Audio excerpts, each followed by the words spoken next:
Olá, o meu nome é Júlia Piovesan.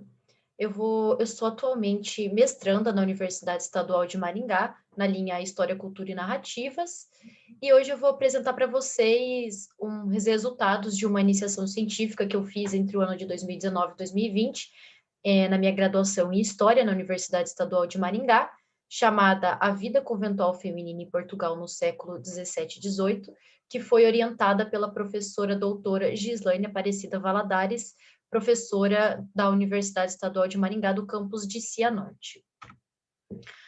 A pesquisa aqui apresentada foi motivada por um dado que apontou o crescimento na procura pelos conventos no final do século XVII e XVIII em Portugal.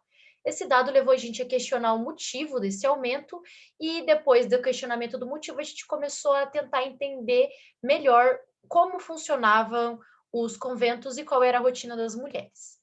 A partir dessas evidências documentais, a gente buscou nos questionar se a vida no convento possibilitava maior liberdade às mulheres do que a vida que elas poderiam levar fora dele. Inicialmente, eu vou apresentar umas contextualizações de Portugal, políticas e econômicas, porque isso vai ajudar a gente a entender as questões culturais a partir da política e da economia. Os nossos objetivos nessa pesquisa foram de identificar e analisar as razões pelas quais as mulheres eram levadas ou procuravam a vida conventual em Portugal, apresentar a vida conventual das mulheres em seu cotidiano, as suas rotinas e as suas possibilidades, e analisar a vida conventual de modo a comprovar que a clausura representou para muitas mulheres uma alternativa de vida diferente da vida fora dos muros conventuais, lhes fornecendo elementos intelectuais ou de espírito que possibilitaram uma sujeição de uma vida própria, elas conseguirem comandar a sua história, mesmo que de maneira muito inicial e de maneira lenta. Então, como eu disse, a gente se deparou com um dado que nos fins do século XVII e primeira metade do XVIII, houve um aumento na procura pela vida religiosa. Hanson explica que em 1750, o número de clérigos em Portugal atingiu 200 mil, cerca de quatro vezes o número de padres, freiras e monges existente no país um século atrás. E isso nos levou a questionar o porquê. E isso a gente consegue entender pela simples situação econômica de Portugal, que a gente notou que o período de crise desse século XVII e XVIII se devia ao expansionismo colonial, às prolongadas guerras de independência, à escassez de produção e recursos naturais, e isso fez com que o convento se tornasse uma profissão segura e de prestígio.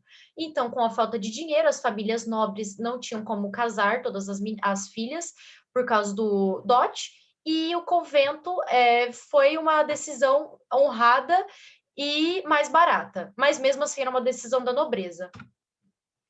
O claustro fez com que a vida das mulheres, as mulheres conhecessem uma vida que antes não era possível a elas. Elas puderam dispor de certa liberdade. Dentro das suas casas, elas estariam submetidas ao controle dos maridos, dos pais ou dos irmãos. E no convento, elas podiam aprender a ler, a escrever, a conseguir comandar posições de comando dentro do convento e até mesmo trocar correspondências com pessoas poderosas. A gente entende aqui nessa pesquisa o letramento como uma forma de liberdade, porque no século XVIII a boa parte de Portugal não era alfabetizada e quem era alfabetizado era a maioria homens.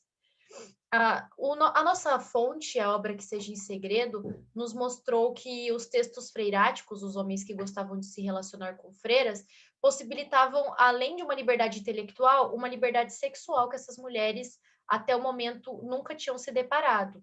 Elas conseguiam, em odes, poemas e correspondências, se relacionar com homens mesmo que de maneira platônica. A gente não tenta entender nessa pesquisa o convento como de uma forma romantizada. A gente tentou olhar o convento como uma maneira de mulheres disporem de uma liberdade, ainda que muito pífia, muito rasa, no século XVIII, a partir do letramento e do estudo. Aqui estão as referências, e eu quero agradecer ao Laboratório de Estudos do Império Português por todo o incentivo e apoio nessa trajetória de pesquisa. Qualquer pergunta, entre em contato.